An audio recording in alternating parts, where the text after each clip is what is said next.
ஒரு ஒரு பாடகனாக நான் ஒரு மேடை பாடகனாக இந்த சென்னையில் என்னுடைய வாழ்க்கை ஆரம்பிக்கும் பொழுது இதுக்குள்ளே வந்து பாடுறதுங்கிறது மிகப்பெரிய கனவு. அவ்வளோ ஈஸியாக வர முடியாது, சபாக்காரங்களாம் அவ்வளோ ஈஸியாக புக் பண்ண மாட்டாங்க. ஆனால் அதுக்குள்ளே போராடி இதே அரங்கத்தில் கிட்டத்தட்ட 100க்கும் மேற்பட்ட இசை நிகழ்ச்சியில் நடத்திய பல பேரில் நானும் ஒருவன். அதே தருணத்தில் என் மனைவி கிரேஸ் வந்திருக்காங்க. இதே மேடையில் தான் பிப்ரவரி 14ஆம் தேதி இதே மேடையில் தான் ஒரு இசை நிகழ்ச்சியினுடைய இன்டர்வல் டயத்தில் தான் எங்களுடைய ரிசப்ஷனே இந்த மேடையில் தான் நடந்துச்சு. ஸோ இதெல்லாம் என்னுடைய இதே இப்போ தேவாண்ணன் வந்தார்.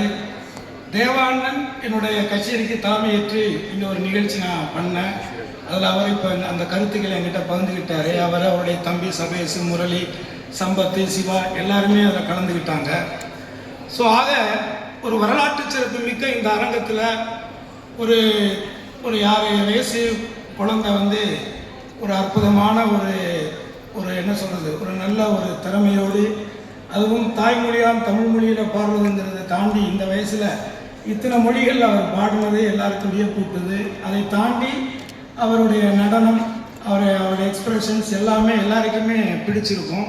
இதில் எதுவும் மிகைப்படுத்தி பேச வேண்டிய அவசியமோ நிர்பந்தமோ இல்லை. ஆனால் இதில் என்ன எனக்கு ஒரு கிரெடிட்னா, இந்த பையனை பார்த்து இவனுக்குள்ளே ஏதோ ஒன்று இருக்குது, இவன் ஏதாவது ஒரு ரூபத்தில் இதுக்குள்ளே கொண்டுக்கிட்டு வரலான்னு அவங்க அப்பா ஆத்தாளுக்கு முன்னாடி யோசிச்சவனா. அதை அவங்க இல்லைன்னு சொல்கிறதுக்கு வாய்ப்பு இல்லைன்னு நினைக்கிறேன்.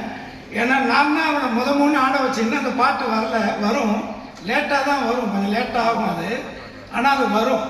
அந்த பாட்டு வரும்போது அதில் இவ்வளோ நேரம்னு ஆடி இருக்க மாட்டான், ஒரு குறிப்பிட்ட நிமிடங்கள் தான் அதில் ஆடி இருப்பான்.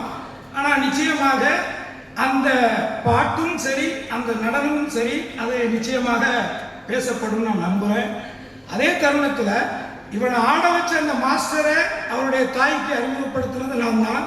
அதே மாதிரி அந்த மாஸ்டரை என்னுடைய ஆல்பத்தில் முதல்ல அவர் கோரியோகிராஃபராக இன்ட்ரடியூஸ் பண்ண ஒரு பாக்கியமும் கடவுள் எனக்கு தான் கொடுத்தான். ஆக இந்த இடம், இந்த ஆட்கள் எல்லாருமே மிக மிக ராசியானவர்கள், ஒரு இறைவனால் ஆசிரிக்கப்பட்டவர்களாகத்தான் நான் கருதுகிறேன்.